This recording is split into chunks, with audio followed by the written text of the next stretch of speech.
तो दोस्तों आज हम निकल गए हैं चित्तौड़गढ़ की तरफ रानी पद्मिनी से मिलने के लिए। हाईवे पे हम उतर चुके हैं और ये सामने आप देखोगे ये उदयपुर से चित्तौड़गढ़ का हाईवे है जो कि बहुत ही प्यारा है।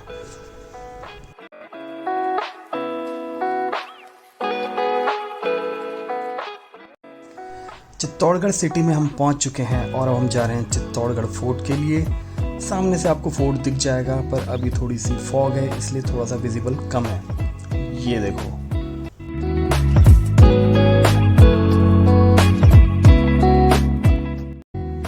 फोर्ट को अच्छे से समझने के लिए हम आगे से गाइड भी करेंगे और फिर फोर्ट की तरफ जाएंगे। का फर्स्ट गेट पाडनपुर, राजस्थानी भाषा में जो बफेलो भैंस होता है ना, हाँ जी, उसको कहते हैं हम लोग मेवाड़ी भाषा में पाडा। अच्छा। 1303 में इस किले पे एक क्रूर शासक जो दिल्ली का शासक था अलाउद्दीन खिलजी जिसका नाम था, हाँ जी, उसने इस किले पे अटैक किया। अच्छा। उस समय इस किले में बहुत सारी चीजें हुई जिसकी वजह से आज भी इस किले में उस चीज की निशानी देखने को मिलती है। कहा जाता है उस समय 16,000 रानियां आग में जली, 30,000 योद्धा भी वीरगति को प्राप्त हुए और 3 लाख लोगों को कत्लेआम भी किया गया। 20 लाख लोगों को सूली पर चढ़ाया। 18,000 छोटे छोटे से बच्चों की गर्दन को काटकर निकलने वाले रक्त से चावल तक को खाया। उसने बच्चों पे भी दया नहीं दिखाई। ऐसे में खून की नदियां बहने लगी और मेवाड़ में पहली बार जिस शब्द का यूज हुआ ना, अटे खून सस्तो और पानी महंगो है, वो जिंदगी भर के लिए एक कहावत बनी। उस समय क्या है, खून की जो नदियां बही, बफेलो भैंस उसमें बहते बहते इस गेट पर आया, तब जाकर इस गेट का नाम पाडल पोल रखा गया। ये है हनुमान पोल और किले में अंदर जाने के लिए 7 दरवाजे हैं जिनका नाम हिंदू देवताओं के ऊपर रखा हुआ है।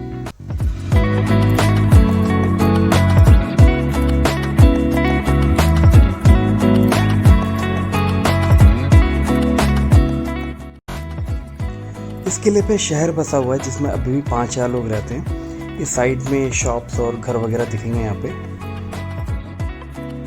ये है सामने टिकट काउंटर। ये है एशिया का सबसे सस्ता किला। इसकी टिकट है सिर्फ 40 रुपए की। और ये सामने किले का मैप भी दिख जाएगा।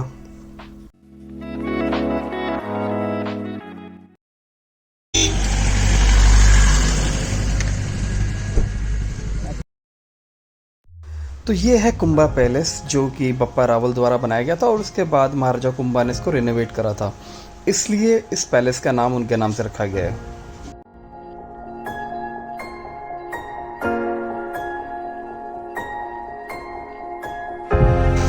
जौहरकुंड की तरफ, जौहरकुंड की तरफ। अच्छा। राजमाता कर्णावती महाराणा कुंभा की वाइफ, उन्होंने 16,000 रानियों के साथ में, तो जैसे रानी पद्मिनी ने जौहर किया, उन्होंने 13,000 रानियों के साथ में जौहर किया। फूल कंवर ने 8,000 रानियों के साथ में जौहर किया। लेकिन पहला जौहर इस जगह पे हुआ जो ये जौहरकुंड के रास्ते को जाता है। इधर ही रानियां रहा करती थी। ये जनाना है। अच्छा।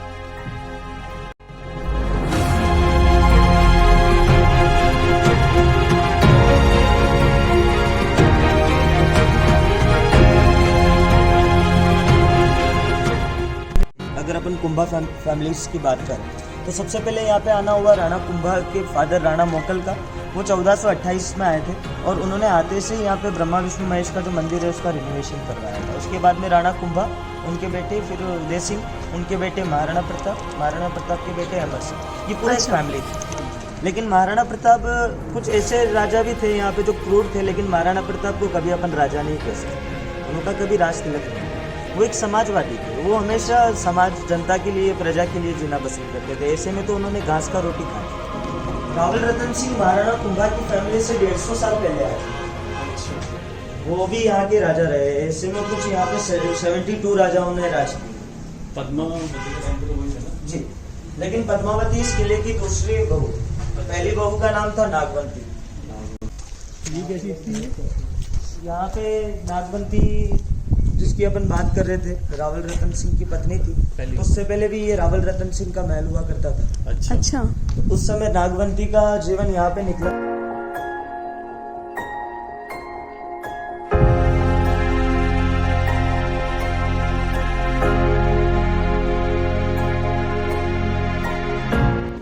मीरा भी यहाँ की चित्तौड़ की कुलवधू थी। इस किले पे स्टार ही स्टार है।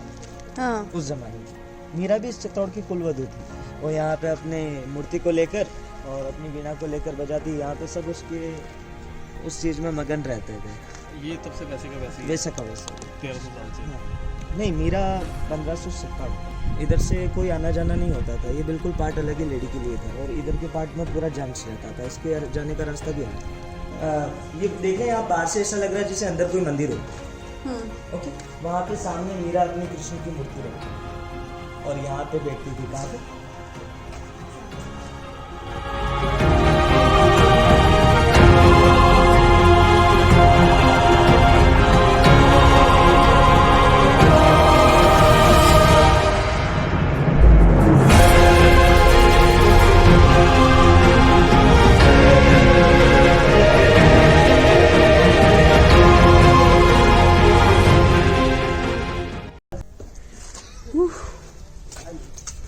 हाँ, ये मीरा महल। और यहाँ से जाती थी मीरा मंदिर के लिए। ये जो रास्ता दिख मीरा किशन जी की जो भक्त थी वो।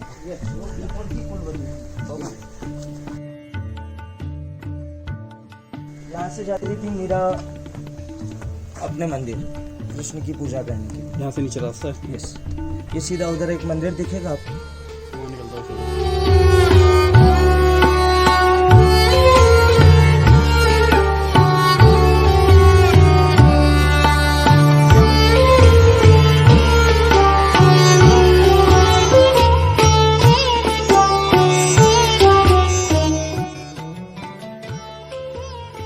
ये है पहला जौहर कुंड। पीछे जो हमने देखा था वो था रास्ता जो कि यहीं को निकलता है और गाइड ने हमें बताया कि ये उस ज़माने में कुछ 50 से 60 फीट गहरा था। यहाँ पे पनिशमेंट मिला करती थी उस ज़माने में। कोई भी अगर किसी फीमेल से बदतमीजी करता था तो राणा कुंभा यहाँ पे उसकी उंगलियों पे हथौड़े लगवाया करते थे।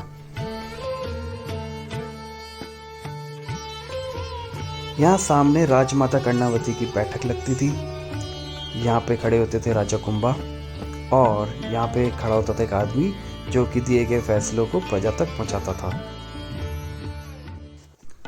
ये मान लो किले का सबसे सिक्योर्ड पार्ट है। यहाँ पे आप आगे जा नहीं सकते हो, गवर्नमेंट ने मना कर रखा है। ये वही जगह है जहाँ पे राजमाता कर्णावती की बैठक होती थी। तो हम थे किले के एकदम लास्ट पार्ट पे। यहाँ से मान लो कि किले की स्टार्टिंग यहीं से होती है। अभी तो अंदर बहुत घूमना है।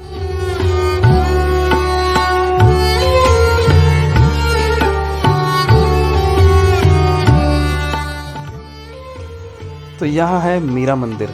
मीरा जी किशन जी की इतनी बड़ी भक्त थी कि जब वो 10 साल की थी तभी उनके दादा दादी ने उनको किशन जी की मूर्ति दे दी थी।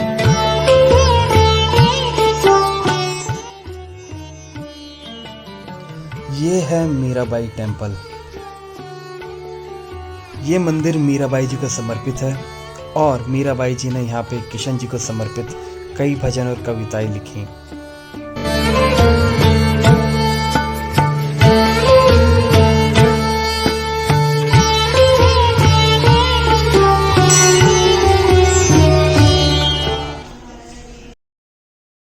ये है कुंभा स्वामी टेम्पल जो कि विष्णु भगवान को समर्पित है और यहाँ पे विष्णु भगवान के शुक्र अवतार वर अवतार की पूजा होती है। मंदिर एक ऊंचे अधिष्ठान पर निर्मित है और इसमें एक गर्भगृह, एक अंतराल, एक मंडप, एक अर्ध मंडप और एक खुला प्रदक्षिणा पथ है।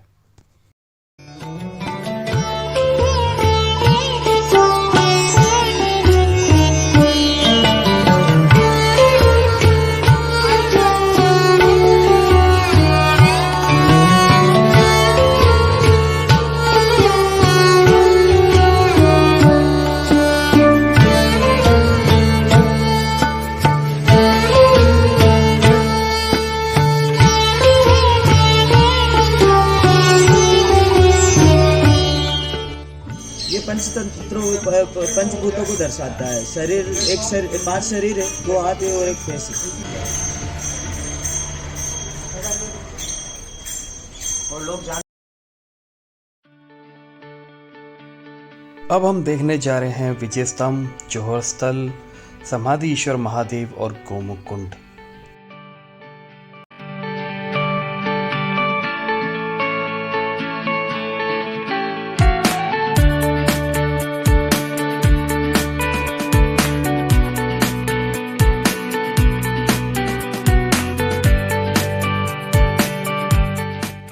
सारंगपुर जौनपुर युद्ध में मालवा की सुल्तान और गुजरात के महमूद खान, जिन्होंने अहमदाबाद बसाया, जिनको अहमद शाह के नाम से भी जाना जाता था, अच्छा।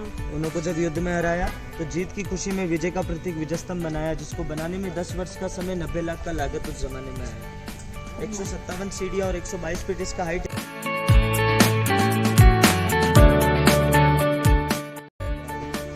रानियाँ जौहर के लिए इस गेट का यूज लेती थी। रानी पद्मावती जो थी वो किले की मर्यादा थी, किले की आभा थी, वो किले के मान सम्मान की एक बहुत बड़ी तस्वीर थी। आज अगर वो रानी किसी का गुलाम होगी तो आप शायद फोटो को देखने के लिए नहीं आते। मंदिर पूरा कमल के फूल पे बना हुआ है। सेकंड में नर्क का उल्लेखन है, शरीर तो नहीं है लेकिन आत्मा को भी हाथी घोड़ों के बीच में कुचला जा रहा है। थर्ड में तपस्या साधना भक्ति, फोर्थ में ज्वेलरी और यहाँ की फेमस साड़ियाँ, फिफ्थ में राजा के राजपाट, सिक्स्थ में बंदर और सेवंथ में देवी देवताओं का मूर्ति। ये अंदर भगवान को नजर न लगे इसलिए काले पत्थर का यूज लिया गया। ये है ब्रह्मा विष्णु महेश टेम्पल। पर यहाँ पे गाइड ने हमें बताया कि ये सिर्फ भोलेनाथ का मंदिर है और ये जो 3 मूर्तियाँ हैं ये ब्रह्मा विष्णु महेश नहीं, ये भोलेनाथ हैं, बचपन के, जवानी के और बुढ़ापे के।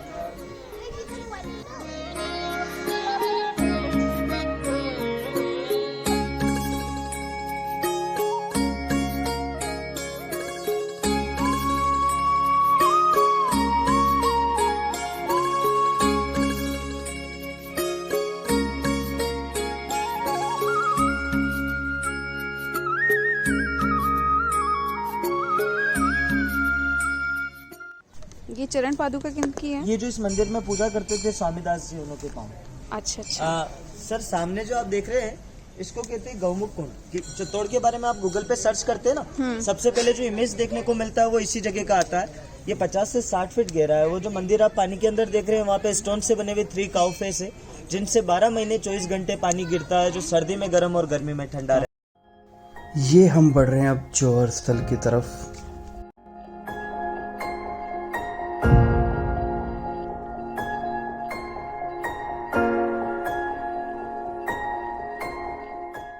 सामने देख रहे हैं आप ब्लैक कलर का बोर्ड, हाँ हाँ, उस पे लिखा है जौहर स्थल। पहले इस जगह पे जो ये गार्डन देख रहे हैं ना 50 से 60 फीट गहरा गड्ढा था। ये पूरा खुला था? हाँ 50 से 60 फीट गहरा गड्ढा था। चारों तरफ सीढ़ियाँ थी। औरतें उसको हमेशा सजा कर रखती थी। जल्दी जलने वाली घी, तेल, चंदन की लकड़ी, नारियल, कपड़ा, कपूर उसमें डालकर रखा ही जाता। अच्छा, हमेशा से? रेडी।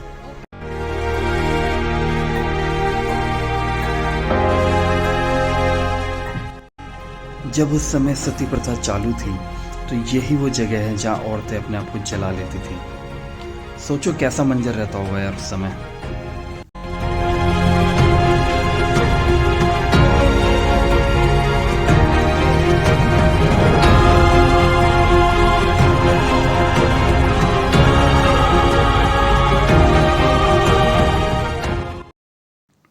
यहाँ से हम गौमुख की तरफ बढ़ते हुए जा रहे हैं।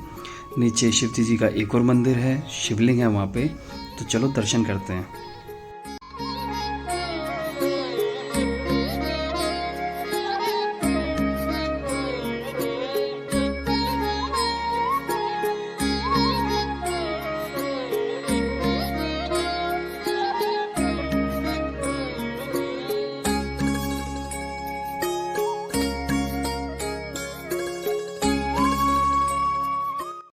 पानी का स्तर काफी ऊपर है इस समय, इसलिए शिवलिंग पानी के नीचे है।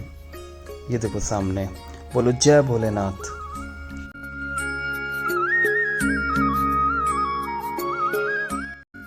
और ये है वो गोमुख जहाँ से पानी आता है।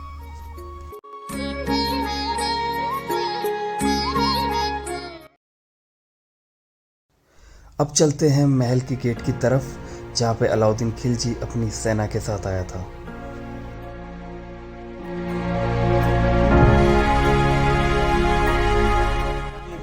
106 साल पहले लगाया। इनको कहते हैं अंकुश। अंकुश साधु संत यूज करते थे हाथियों को वश में करने के लिए। हाथियों को मदिरा पान करवा कर जब भेंट को खुलवाया जाता था तो अंकुश की सहायता से बचाया। ऊपर से गर्म तेल और गर्म पानी डाला जाता था, तब लोग दीवारों से चढ़ते थे। ये है सामने युद्ध का मैदान। अलाउद्दीन खिलजी अपनी 1 लाख सेना के साथ यहीं पे ही 6 महीने तक डेरा जमा के बैठा था।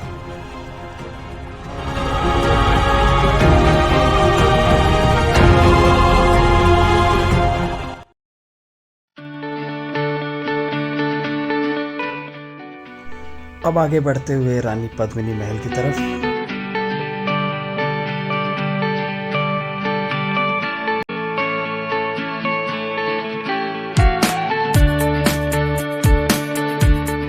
सामने जो देख रहे हैं ना, ये पद्मिनी महल है। रानी पद्मिनी किले की जैसे मर्यादा और जैसे आभा थी, वैसा कोई नहीं। रावल रतन सिंह अपनी दोनों पत्नियों से बहुत प्यार करते थे।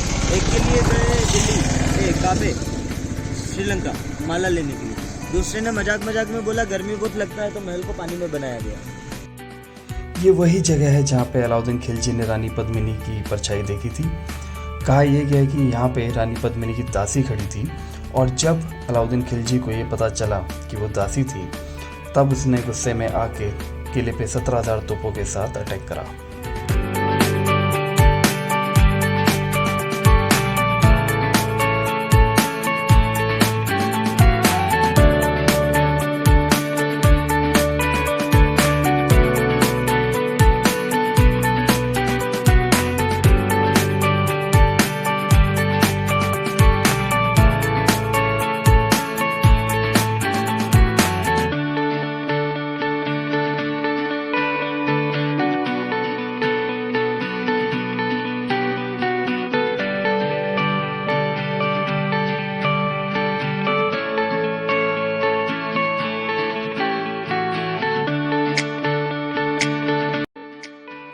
यही वो जगह है जहाँ पे चांदी की थाल लगाई गई थी अलाउद्दीन खिलजी को रानी पद्मिनी की शक्ल दिखाने के लिए।